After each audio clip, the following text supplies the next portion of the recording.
한신문의 정치놀이터 정치바의 핵심 프로그램 중에 하나인 언니가 보고 있다. 11번째 시간입니다. 저는 정치팀의 이유주연 기자고요. 오늘도 함께 해주시는 짝꿍 김남일 기자님 오셨습니다. 예. 짝꿍이란 말 되게 별로 이상해. 소름 예, 맨정시에도 막말이 가능한 새누리당 출입 김남일입니다. 여기서 맨정시에 막말이 가능한 건 새누리당이 아니라 제가 그렇다는데. 당은 언제나 옳습니다. 네, 그리고 서보미 기자님 오셨습니다. 예, 서봄입니다. 저는 가끔 막말하는 이승준입니다. 네, 오늘 이 새누리당 출입하는 서보미 기자와 그리고 더불어민주당이 출입하는 이승준 기자 모시고 각 당의 두 분의 정치인에 대해서 한번 이야기를 나눠보겠습니다. 윤상현 새누리당 의원과 정청래 더불어민주당 의원, 막말 이렇게 정청래 막말, 윤상현 막말 다 막말이라고 지금 연관 검색어가 다 뜰 텐데요. 하지만 정도와 수준 이런 이유나 이런 건 다 다르지 않을까 싶습니다. 옹호할 수 있는 막말인 경우도 있고 비난을 받을 수밖에 없는 막말도 있고 그러면 두 사람의 막말에 대해서 한번 이야기를 나눠보겠습니다. 일단 윤상현 새누리당 의원의 막말에 대해서 한번 이야기를 한번 해볼까요? 이 막말이 어떻게 나온 거죠? 채널A에 나왔죠. 네, 채널A에 나왔죠. 당시 채널A 보도를 봤다면서요. 보고 있었다면서요. 예. 채널A에서 무언가 나온다라는 또 사전 또 이 기자들 사이에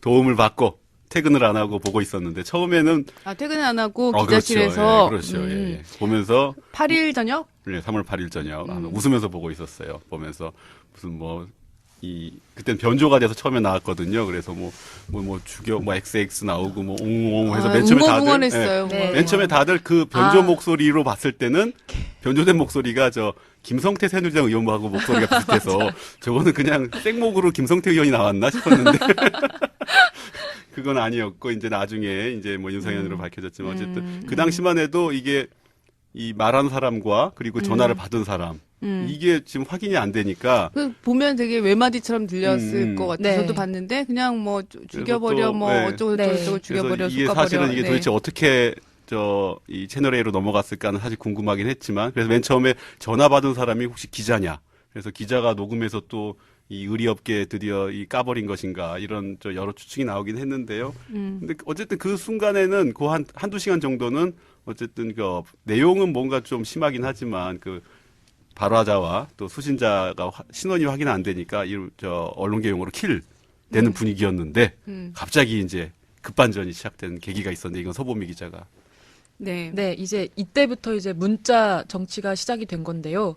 그러니까 윤상현 의원이 먼저, 그러니까 거의 동시였던 것 같아요. 윤상현 의원이 자기 통화한 사람, 그러니까 김무성이 죽여버려 이 삐리리야 다 죽여 삐리리야. 속가내란 말이야 이렇게 누군가한테 김무성의 공천 배제를 지시하는 듯한 그런 발화자가 본인이다 그러면서 이제 잘못했다 취중에 한 얘기다 이렇게 먼저 실토를 하면서 이제 먼저 실토를 했나요? 그러니까 그러니까 김무성 대표 비서실장이 김학용 의원이 네. 문자 메시지를 먼저 거의 돌렸나요? 동시다발 동시에요? 누가 먼저 문자를 보냈는지는 모르겠어요. 그래서 이제 윤상현 의원도 본인이다 잘못했다 이렇게 사과하는 거를 먼저 기자들한테 뿌렸고 그리고 거의 비슷한 시각에 김학용 비서실장도 윤상현 의원의 실명을 까면서 이제 이렇게 분기탱천해서 이제 이거 해당 행위다. 라고 하면서 이제 윤리위 제소는 물론이고 그리고 공천 배제를 해야 된다는 그 주장을 시사하는 듯한 되게 강한 이제 문자를 돌리면서 이제 기자들이 엄청나게 난리가 나기 시작했고 이제 실명이 까였기 때문에 그때부터 이제 밤에 투닥투닥하면서 기사를 쓰기 시작했습니다. 우리 당은 이 계파 간 갈등이 심하지만 그래도 뭔가 큰일이 터졌을 때는 수령 영도 체제로 당대표 아래 이렇게 일사불란하게 뭔가 움직이는 이런 아름다운 전통이 있는데 지금 그걸 깨버리는 우리 윤상현 오빠가 금기를 그만 지금 어겨버렸습니다. 그러면 김학용 비서실장이 윤상현 의원하고 통화를 하고 나서 그러니까 윤상현 의원님을 알고 그랬을 수도 있고 자체적으로 네. 알아내서 그랬을 수도 있고 네. 그리고 또 윤상현 의원이 얘기를 하니까 그 동시에 거의 비슷하게 할 수도 있고 이런 상황이었던 거군요. 그러니까 나중에 좀 이렇게 취재를 해보니까 김무성 대표 쪽에서 채널A에 한 저녁에 이런 좀 재미있는 뉴스가 나간다더라. 뭐 이런 거를 사전에 인지를 인지하고. 했대요. 그래서 대표실에서 그걸 지켜보고 있었대요. 다 같이. 예, 그래서 김학용 실장이 여기에 참석했는지 모르겠지만 어쨌든 그 앞뒤로 해서 아마 확인이 됐을 것 같아요. 당연히 채널A 한 번만 전화해 보면 그게 윤상현 의원이다라는 걸 알 수 있기 때문에 그래서 그걸 확인하고 나서 이제 기자들한테 문자를 돌린 거죠. 일전을 벌일 준비를 하고 모두 텔레비전 앞에 앉아서 보도를 그 초안 본 뒤 작성은 바로 김학용 실장이 했지만 나중에 그거에 대해서 김무성 대표 쪽에 이렇게 얘기하겠다, 강한 톤으로 비판을 하겠다는 거를 먼저 보여줬고 그리고 나서 뭐 일부 수정을 거쳐서 이제 문자를 기자들한테 보냈다고 하더라고요. 그러니까 김학용 비서실장의 그 문자 요약은 뭐였나요? 뭐 어떻게 하라는 거였나요? 그러니까 당 대표를 향해서 의원이 그것도 친박 실세라고 하는 의원이 증오설인 이렇게 그리고 감정적인 욕설을 퍼부는 것을 도저히 묵과할 수 없다. 이것은 당원 당규에 뭐 위배되는 것이고 그리고 그렇기 때문에 이거는 이제 해당 행위로 보고 뭐 이렇게 그 심할 경우에 공천 배제까지 해야 된다. 이런 게 공천 배제라는 내용까지. 그러니까 네, 이제 네. 자격 있었던 심사 거죠? 기준이 11가지가 있는데 그중에 보면 방금 나왔던 게 다 들어가거든요. 뭐 품위부터 시작해서 무슨 뭐 당내 뭐 윤리 문제 이런 게 있는데 이제 그걸 하나하나 일부러 적시를 하면서 작심하고 세게 만 거죠. 이제 예. 터뜨린 거군요. 네, 그러니까 그렇습니다. 거기서. 네.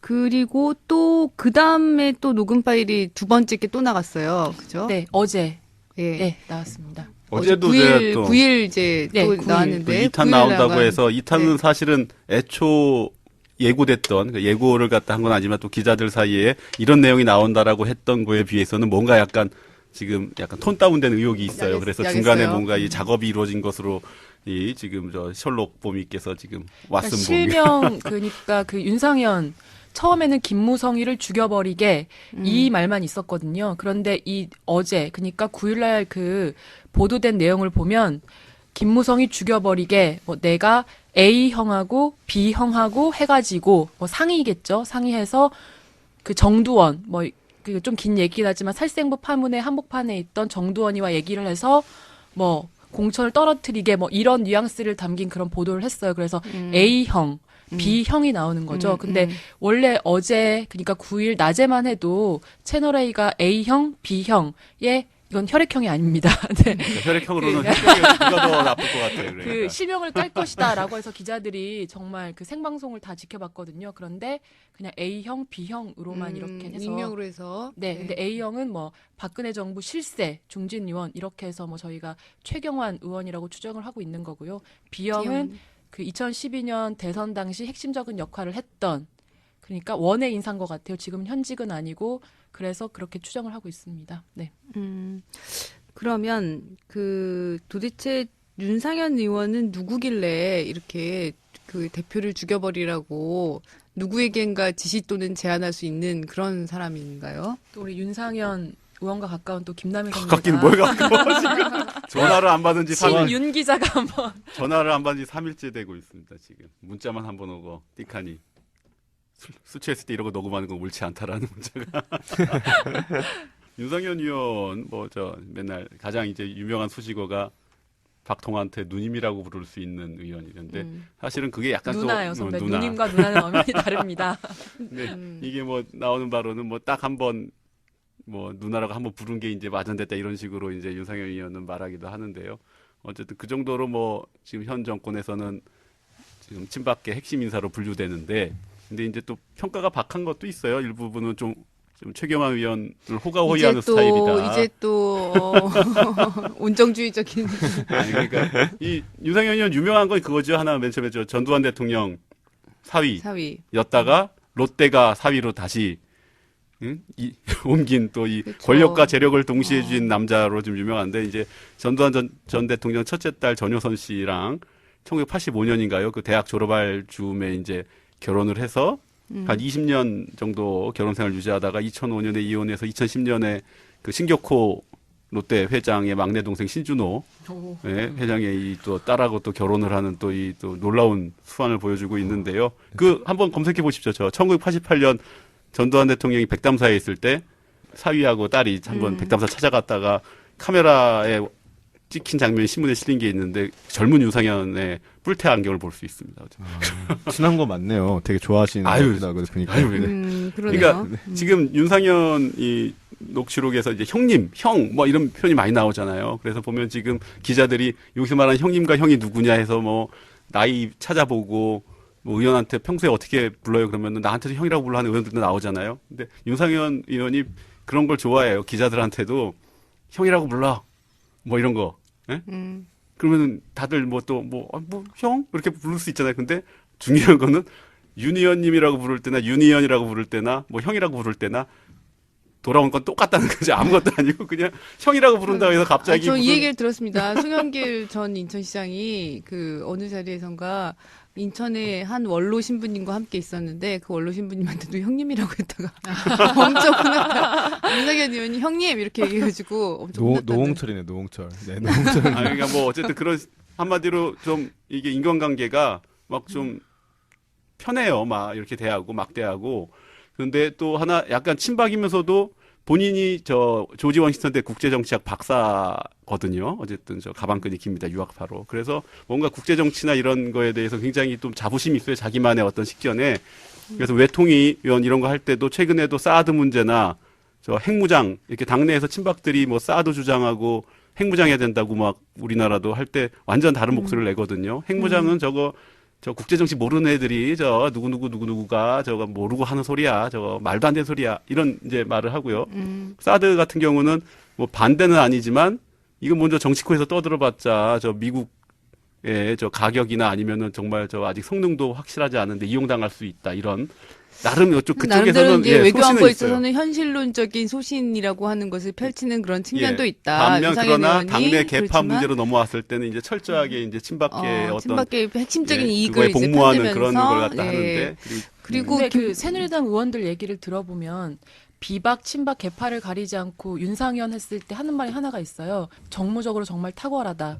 그거 하나는 윤상현이 동물적이다. 이렇게 얘기하는 의원들이 많거든요. 2013년에 저 박근혜 정부 이제 넘어가고 막 했을 때 2년차 이럴 때 이제 원내수석 부대표를 했는데 네. 그때 이제 맞고 나서 윤상현이 딱 했던 게 윤상현 의원이 아침에 그 양반은 저 한 새벽 4시쯤에 일어나서 모든 조간신문을 다 보고 딱 호텔 가서 운동하고 또 6시부터 너무 또 이렇게 한 달 동안 그걸 갖다 계속하고 또 그때 이제 좀 속된 표현이면 나댄다라는 표현이 있었지만 당시 원내대표 누구였죠? 그러니까 그때가 최경환 최경환 최경환 윤상현 예, 이, 예. 이 조였는데 그렇게 했다. 그때인데 그랬는데 일요일마다 원래 사실은 기자들이 일요일마다 쓸 게 없어서 허덕이잖아요. 그러면은 오후 한 3시쯤에 당사 기자실에 나타나서 뭔가 좀 얘기가 되든 안 되든 뭐를 설명을 하고 가. 그걸 매주 했습니다. 매주. 그래서 뻘소리를 해도 고맙고, 응? 아무 말 안 해도 고마운 이런 존재였는데 이게 이제 2014년에 전당대회 직전에는 저 사무총장을 맡았거든요. 그렇죠. 근데 이제 그때 67일밖에 못했어요. 그 김무성 대표가 되면서 이제 이군현 사무총장으로 바꿔버렸거든요. 그런데 이제 보니까 뭐 자기는 더 하고 싶었는데 당 대표가 바뀌어도 근데 김무성 대표가 그 자기를 갖다 이게 잘라버리는 바람에 좀 더 그래서 악감정이 생긴 거 대선 아니냐. 대권 주자 불가론이 얘기가 된 맥락도 그런 것도 있겠네요. 그러니까 그러니까 비박에서 윤상현 의원을 되게 껄끄러워하는 게 아까 말했지만 동물적으로 정무감각이 뛰어나다고 했잖아요. 그래서 김무성 대표가 뭔가 이렇게 중대한 얘기를 했거나 또는 실언을 했을 때 곧바로 문자 정치를 해요. 그래서 이제 윤상현의 입장 뭐 이렇게 해서 그 김무성에 대해서 그 전면적으로 비판하는 내용을 이렇게 문자로 띡 보내는 거예요. 그러면 기자들은 그거를 가지고 친박 핵심의 주장으로 해서 이제 좀 각을 세우는 기사를 쓰고 그러면 김무성이 어떤 그 행동을 하려고 했을 때 그 흐름을 좀 이렇게 바꾸는 그런 역할을 몇 번 이렇게 포인트에서 했어요.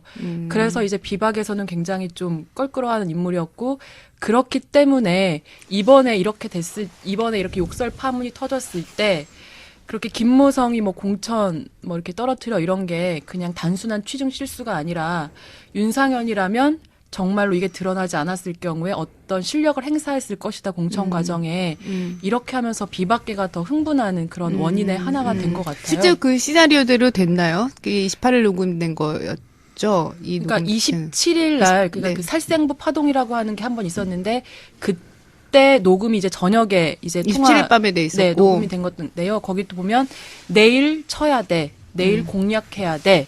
내일 뭐 A형, B형하고 얘기해서 뭐 이렇게 내일이라는 시점이 여러 차례 등장하는데 그게 28일, 2월 28일이거든요. 근데 실제로 그때 이제 이한구 친박계 이제 공천위원장을 비롯해서 이제 살생부 파동을 근거로 해서 그 친박이 벌떼처럼 집중 압박하여서 일어나서 이제 사과하라 네. 이렇게 해서 김무성이 이튿날 정말 고개를 숙이죠. 죄송하다. 저는 그러니까 뭐 윤상현 선생을 뭐 옹호하거나 그런 게 아니라 이제 여러 가지 이제 술 먹고 할 수 있는 저도 만약 백태를 다 스스로 해봤기 때문에 만약 이런 걸 수 있어요. 보니까 윤상현 의원 기본적으로 지역 저 뭐 인천시당이나 이쪽에도 좀 사람들 물어봤더니 어쨌든 약간 뭔가 좀 허세 이른바 똥폼 잡는 거. 그러니까 누군가 통화를 했을 것 같아요. 근데 대신에 주변에 사람들이 있고 하는데 이런 뭔가 김무성을 뭐 대표를 죽여버려 이런 센 말들을 뭔가 사실은 밖에 나가서 몰래 통화를 하면서 야, 뭐 이렇게 돼야 될 것인데 사람들이 있는 데서 뭔가 좀 허세 부리듯이 한 부분이 있어요. 그게 실제 근데 들어본 목소리를 그 변조되지 않은 걸 들어보면은 술 취한 목소리가 아니라 너무나 멀쩡한 정신인 것 같다라고 하지만 뭐 맨정신에 헛소리도 할 수 있는 저지만 그래도 술은 먹었을 때도 뭔가 목소리 멀쩡할 수 있거든요. 근데 일단 뭔가 허세였던 느낌도 있고 근데 다만 지금 최근에 뭐 살생부부터 시작해서 여론조사 유출에 최근 뭐 여러 가지 것까지 묶이면서 이 발언이 괜한 무게가 세게 들어가는 게 있는데 어떻게 보면은 정말로 해프닝으로 끝날 수 있는 걸 수도 있고요. 그러니까 해프닝 같아 보이기도 왜냐하면은 하지만 그 이후 벌어진 일들과 맞춰보면 근거가 있다. 아니 왜냐하면 그 아니 그게 아니라 저 말들이 김무성 대표의 그 살생부 파동 전두원 나왔던 게 토요일치거든요. 조선일보 토요일치. 근데 내일 죽여. 이건 당연히 그날 보도 나왔으면은 뭔가 내일 이제 상황 돌아갔을 때 발언 기회가 생길 때 그럼 바로 내일 치자고 하지. 이걸 갖다 이틀 뒤, 3일 뒤에 쳐. 이런 건 말이 안 된단 말이죠. 그렇죠? 그러니까 당장 뭔가 터졌을 때 이걸로 뭘 해야 되구나 아니면 이걸로 반격을 해야 된다거나 개파 간 싸움에서는 당연하게 그게 직자적으로 직물적으로 반응을 하게 돼 있는데 이게 마치 뭐 내일 쳐라고 했는데 정말로 그날 내일 쳤다고 해서 아 이건 정말로 시나리오구나 이렇게 가는 건 또 근데 이거 너무 나가나 지금 선배가 이제 윤상현의 이제 입장에서 얘기했다면 저는 이제 김무성 대표 입장에서 얘기를 하면 그러니까 지금 친박도 그거예요. 아, 몇 번 찾아가서 사과하는데 취중에 그거 좀 말실수 좀 한 거 가지고 그러냐 뭐 이렇게 쪼잔한 김무성을 몰아가잖아요. 친박 돌렸던 거야 나. 근데 이제 김무성 확연히 그렇다는 게 지금 드러나고 네, 있어요. 김무성 입장 그거예요. 아, 사석에서 뭐 죽여라 살려라 누구나 할 수 있잖아요. 근데 죽여라 살려라 뭐 쌍욕을 한 걸 떠나서 공천 과정에 개입하려는 걸 시사했다. 이게 정말 기분이 나쁘다는 거죠. 또 안 그래도 지금 뭐 비방 누가 날아가네 그렇게 좀 엄중한 상황인 건데 뭐 그런 거에 대해서 굉장히 기분을 나빠하더라고요. 자기네는 그 욕한 거에 대해서 사과를 받지 않은 쪼잔한 사람들이 아니라 이건 공천에 개입하려는 시도에 대한 분노다. 뭐 이렇게 또 표현을 하긴 그렇죠. 하더라고요. 가장 궁금한 게 두 가지가 있어요. 이제 하나는 도대체 이 녹음을 이 어떻게 이루어졌을까? 그리고 누구한테 이야기하다가 이 형이라고 부른 사람이 누군가는 아까 추측이 되게 많이 일어나고 있는데 누구랑 얘기하다가 도대체 어떻게 녹음이 됐을까라고 하는 점 하고요. 두 번째는 그래서 윤상현은 공천을 받을 수 있을까? 지금 이 두 가지 질문이 사실 사람들이 가장 궁금한 겁니다. 어떻게 녹음이 됐는지 이것도 다 설만 있죠 지금. 그날 통화를 한 친박계 의원들이 한 3-4명 된대요. 그래서 본인들한테 물어보면은 통화는 했는데 그런 내용은 없었다라고 지금 다들 되고 있고요. 근데 오늘도 이제 저 찌라시에 모 의원이 이제 모 전 의원이죠. 이게 나와서 본인이 막 적극 해명하고 난리가 났는데요. 어쨌든 뭔가 누군가로 집약되는 사람들은 있는데 문제는 이제 윤상현 의원이 자기 핸드폰이 발신자는 기록이 남는데 수신자의 기록은 없어지는 앱을 깔아서 수신자가 지금 모른다. 그날 워낙 술을 많이 먹어서 통화자도 기억이 안 나고 번호도 안 남아 있어서 이걸 어쩌냐 이러고 있어요. 근데 이제 이거 사실 자기 통신사에 수발신 내역 요청하면 받을 수 있는 부분인데 지금 이 부분은 수사 들어가야 되는 상황인가요? 더 안 하고 있고 이제 이 얘기만 하고 있는데 이제 그래서 나오는 말이 저 상대방이 만약에 청와대의 현기관 수석 아니면은 진짜로 최경환 그 의원 형님이 누구냐에 이런 따라서. 식의 어떻게 아니면은 이한구 공천관리위원장일 수도 있죠. 만약 이 3명 중에 1명이나 이렇게 되면은 갑자기 이제 아니다 정말 술 먹고 한 말이라고 해도 그거는 그냥 입 싹 닫고 응? 술 마신 왠지 걸로 이양구 가늠이 안 위원장은 되지. 아닐 것 같아요. 형님 하면 내가 언제 이 형이었냐고 하거든. 그래서 아까 그 통화 녹음을 네. 누가 했냐 이건데 통화한 사람이 직접 한 것 같지는 않고 그 윤상현이 통화하는 장소에 있었던 제3자가 녹음을 했다 이게 그렇죠. 정설인데요. 음. 그 당시에 그날에 윤상현 의원은 그 인천 지역 사무실에 본인이 있었다고 주장을 하고 있죠. 주장하고 있거든요. 그래서 그 의원들이나 기자들이 모이기만 하면 도대체 누가 녹음을 했냐 지금 이거에서 이게 예, 설왕설래가 있는데 최고하죠. 네. 이제 밝혀진 건 없죠. 근데 국회의원들 같은 경우는 분명히 기자 짓이다. 이렇게 하고 있어요. 그래서 서울에 있는 중앙지 기자가 그거를 인천까지 가서 했을 리는 없고 지역에 있는 지역 신문 기자가 아니냐 이런 게 이제 의원들의 추측이고요. 또 이 기자들이 그렇게 할 리가 없다 이러면서 그 지역 사무실에는 이렇게 민원인들도 왔다 갔다 하잖아요. 그래서 뭐 이렇게 비례대표나 뭐 이런 주변에 이런 그 공천 청탁이나 아니면 뭐 이렇게 지역 민원 같은 거를 왔던 사람이 녹취를 했다. 또는 또 어떤 다른 기자들 같은 경우에는 윤상현 의원이 워낙 적이 많아요. 좀 이렇게 많이 나대는 스타일이기 때문에.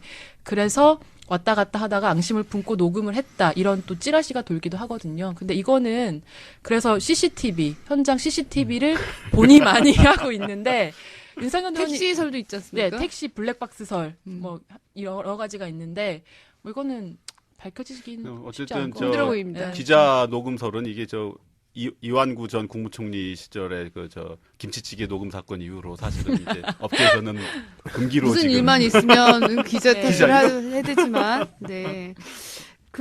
어쨌든 충청 포럼 있잖아요. 지금 윤상현 의원이 지난 1월 달에 성완종 전 돌아가신 그 양반에 이어 이제 충청 포럼 물려받았는데 지금 충청 포럼은 또다시 위기에 빠졌고 오늘 김종필 이 충청의 맹주인 김종필 전 총리가 이 회고록 출판 괜찮- 기념회 네. 회고록인지 아니면은 제가 봤을 때 진술록인데 중앙일보는 그걸 갖다 증언록이라고 주장하지만 어쨌든 그냥 진술에 여하튼, 불과한 내용을 네. 책으로 묶었는데 그게 오늘 세종문화회에서 출판 기념회가 있었어요.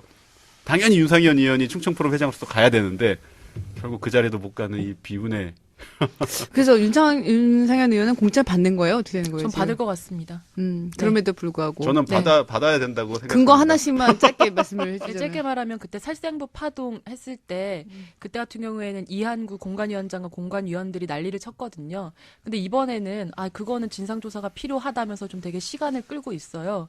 그러는 거 봤을 때 칼자루 준 이 친밖에 이한구 위원장이 자를 생각이 별로 없기 때문에 어떻게든 시간을 끌어가면서 받을 것이다. 저는 그렇게 보고 있습니다. 네, 김남일 아니, 기자님. 애초에는 사실은 저의 그 짧은 정치공학적인 머리로 이게 저쪽에서는 사실 유승민 의원을 치고 싶어 하는데 뭔가 좀 김태환 의원이나 이런 좀 분들을 자르고 한 명씩 한 유승민까지 명씩 이제 자르면은 뭔가 너무 좀 뭔가 이 균형이 안 맞잖아요. 그래서 이쪽에 우리가 좀 아끼는 윤을 좀 이번에 칠 테니 니들도 저 유를 갖다 내놔라 이럴 거라 생각했는데 제가 봤을 때 그런 정도의 염치는 중간 별로 교환이 안 없어서 되지 않나요? 그래서 제가 봤을 때 그냥 이거는 대충 언니의 넘어가면서. 누나의 뜻이라면은 그냥 줄 것 같아요. 한겨레 정치팀이 정치 전문 사이트 정치바를 열었습니다. 술 파는 바 아닙니다. 한겨레 기자들이 생산하는 조금 다른 정치 콘텐츠를 파는 바입니다. 신문에선 볼 수 없는 재미난 기사까지 볼거리, 들을거리가 가득해요. 정치바로 놀러오세요. 두 번째는 그러면 역시 막말 논란으로 인하여 결국 공천까지 지금 받지 못하게 된 정청래 의원에 대해서 한번 이야기를 나눠보겠습니다. 네. 네. 정청래 의원에 대해서 작년에 기사를 좀 많이 쓰셨죠, 우리. 이승균 그때 이제 기자님은? 그 공갈 발언 때문에 네. 기사를- 공갈 발언이 여러 가지 발언이 있는데 공갈 발언도 있고 그 전전전에 모가지 발언도 있고 하여튼 공갈 발언을 짧게 얼마나 소개하자면 많길래 막 후보기 막 자료를 가져와서 뒤지고 있어. 이게 다 못 찾았어요. 근데 이제 저는 이제 정청래 의원의 막말 논란 하는데 저는 막말인지 독설인지 좀 헷갈릴 때는 있긴 해요. 정청래 의원의 말은 미묘한 예, 지적이네. 미묘한 차이가 있어요. 정청래의 독설과 예, 그러니까 윤상현의 독설을- 막말 그렇죠. 다르죠. 예. 이거 여긴 욕설이요. 맞아요. 이거 욕설이잖아요. 네. 그래서 정청래 의원 막말 하는데 어떨 땐 독설이 좀 지나칠 때도 있고 그런 문제인 것 같은데 그때 공갈 발언은 당시에 이제 문재인 대표가 4.29 재보궐선거 패배 뒤에 이제 당내 비주류들이 문재인 대표를 책임을 져야 된다. 사퇴까지는 아니더라도 뭔가 내려놓아야 된다. 이런 것들을 요구하는 상황에서 이제 주승용 최고위원, 그 당시에 최고위에서 주승용 최고위원이 그 비주류를 좀 대변하는 목소리를 냈었어요. 그때 제갈량의 공개, 공정, 공편이란 삼공 정신을 되새겨야 된다. 뭐 이런 얘기를 했어요. 근데 그러자 거기 맞받으면서 거기에 맞받으면서 정 의원이 뭐라고 했냐면 공개, 공정, 공평도 중요하지만 사퇴할 것처럼 공갈치는 것이 문제라고 생각한다라고 한 거예요. 제4의 말 잘했다. 공갈. 이게 당시에 그리고 이게 정 의원이 원래 임기응변이 뛰어난 분이어서 원래 원고에 없던 말이었다고 하더라고요. 제 라임을 맞춘 거예요. 그러니까 주승용 최고위원이 그 당시에 뭐 사퇴하겠다라고 하면서 매일 그 문 대표에 대한 비판을 하니 이제 공개, 공정, 공평을 듣고 공갈이라고 한 거죠. 근데 그 상황에서 주승용 최고위원이 자리를 박차고 나간 거예요. 왜냐면은 정청래 의원은 문 대표의 호위무사다라고 생각을 했던 거고 했는데 사실 실제로는 정청래 의원은 친노무현이라고 하기도 좀 애매하고 문재인 대표 쪽에서도 자신들의 호위무사라고 생각하진 않았을 거예요. 그러니까 정청래 의원 그냥 개인 캐릭터에서 나왔던 일이었는데 이게 계파 갈등으로 번지면서 예, 저 상황을 또 악화시켰고 결국 정청래 의원은 6개월 당직 정지 1년 당직 정지였다. 나중에 경감됐죠. 어쨌든 그 징계를 받고 최고위원회 못 나왔었죠. 그 막말 논란이 가장 그 핫하긴 했는데 사실 그 더불어민주당 공천관리위원회도 정청래 의원 자르기가 좀 부담스러웠었던 것 같아요.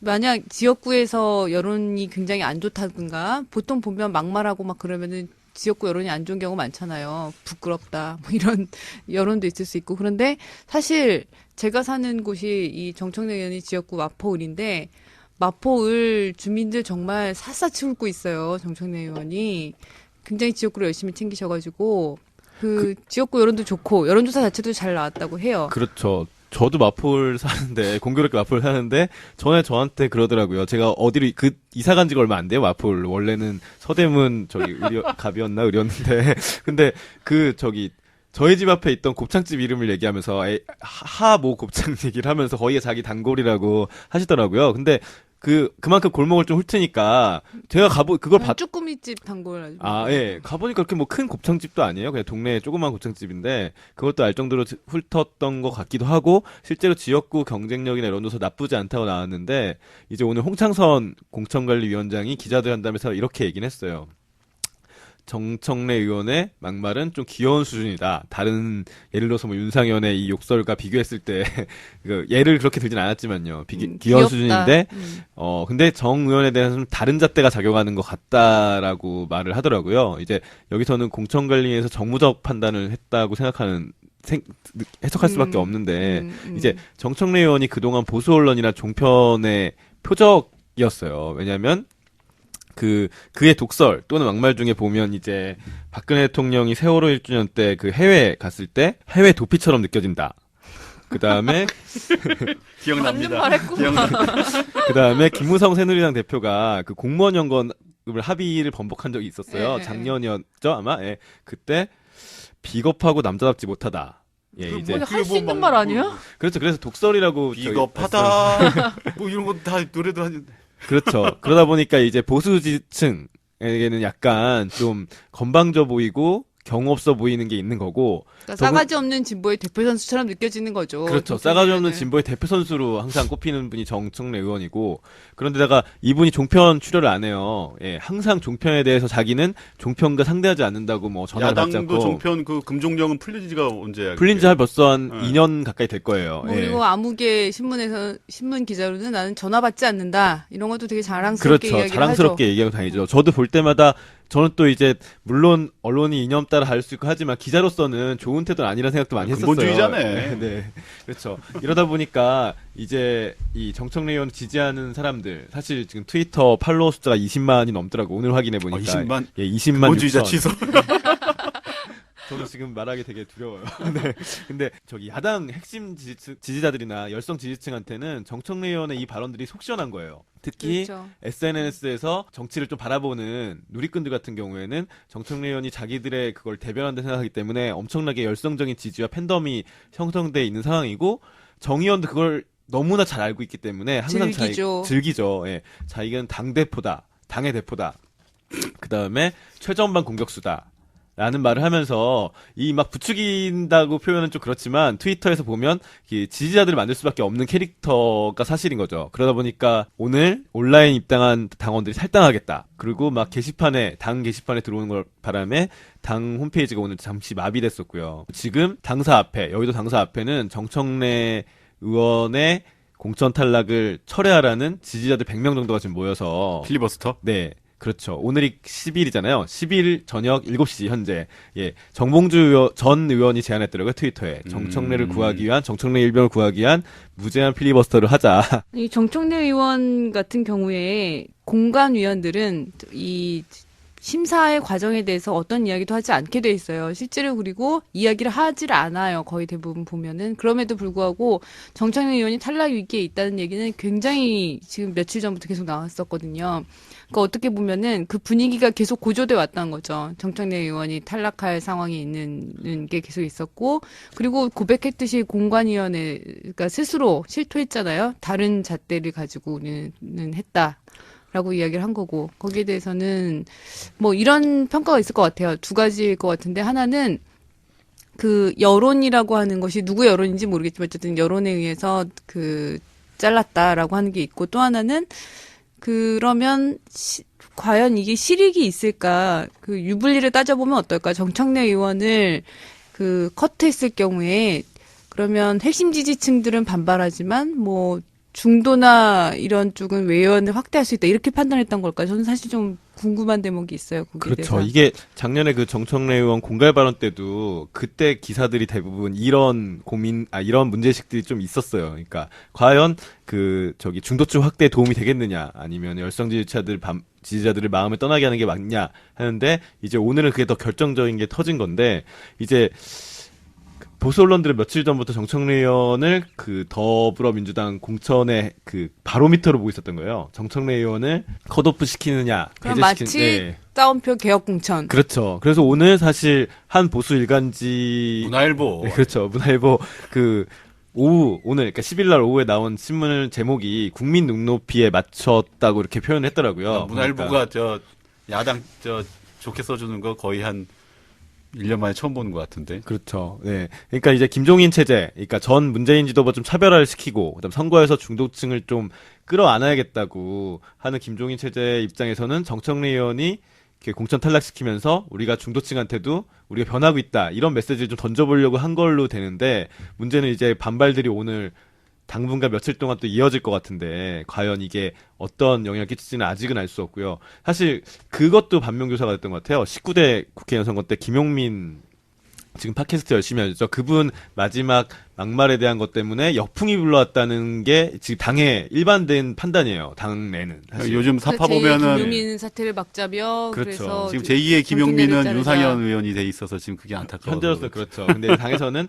그렇다 보니까 밖의 여론과 달리 당에서는 좀 이 사태에 대해서는 좀 당연히 그렇게 될 줄 알았다, 이런 의견들이 많고요. 하지만 이제 뭐 은수미 의원이나 김강진 의원 같은 경우 오늘 페이스북이나 트위터에 재심이 이뤄져야 된다, 그렇게 용기 있는 사람이, 그러니까 뭐 여당이나 대통령에 대해서 그 직설을 했던 사람을 왜 떨어뜨려야 되냐, 그 이유로 종편들이 무섭냐, 그리고 트위터 망들이 종편 공천이다, 막 이런 반발들이 일어나고 있거든요. 그래서 용어 괜찮네, 조어가.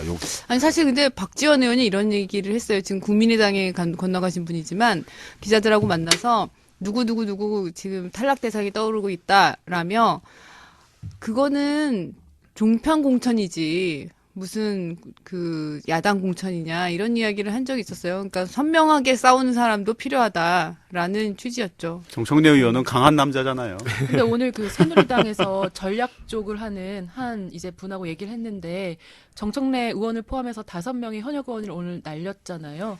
그거에 대해서 굉장히 본인들이 약간 뜨끔해하면서 보면서 이게 수도권 선거에 영향을 미치겠구나. 우리는 이렇게 내용에 빠졌는데 큰일 났다. 이런 좀 반응을 보여서 이게 좀 효과가 전략적으로 네. 효과가 있는 것인가. 네 그런 좀 판단이 밑밥 서더라고요. 던진 거 아니야? 혹시 그걸로 해서 또 이렇게 해서 또 야당 쪽에 또 정청래를 계속 또 저 재심 안 받아주게 해서 근데 저희는 이제 새누리당은 정청래 이제 잡겠다고 킬러를 준비하고 있었는데 이한구 위원장이 킬러를 못 보게 돼서 너무 아쉽습니다. 그렇죠. 킬러 기대하고 있었는데. 어쨌든 문화일보가 정청래 의원 날아간 걸 그렇게 좋게 평가한 것은 잠깐 구원을 좀 얘기를 그렇죠. 해보자면 시청자들의 이해를 돕기 위해서 강한 남자 그렇다면- 사건을 한번 이승준 기자가 읊조려 주시는 게 잠시. 뭐 나름 유명했던 사건이었잖아요. 그 17대 때 정청래 의원이 문광희 소속이었더라고요. 근데 이제 그때 문화일보에서 강한 남자라는 소설이 계속 연재됐었잖아요. 철봉 씨. 그래서 철봉 씨가 나와서 온갖 여성들 과의 에피소드를 편력을 그 일간지에 이렇게 연재가 됐었는데 그거에 대해서 이제 비판 여론이 좀 있었고 정청래 의원이 담당 위원이다 보니까 이런 선정적인 소설이 매일 일간지에 나간다는 게 말이 안 되고 문화일보에 등록 취소까지 해야 된다 이런 얘기까지 갔어요. 그러니까 이런 얘기들을 하면서 막 논란이 됐었죠. 그래서 문화일보랑 몇몇 보수지들이 정청래 의원의 자질 문제까지 했었는데 이게 이제 그 폭발이 된 게 18대 선거 앞두고요. 총선 선거 앞두고 그쵸. 일주일 전쯤에 문화일보가 정청래 의원이 모 초등학교에 가서 지역구인 초등학교에 가서 그렇죠. 예. 네. 교감 선생님에게 폭언을 뭐 지금으로 얘기하면 갑질했다 이런 식의 보도가 났던 거예요.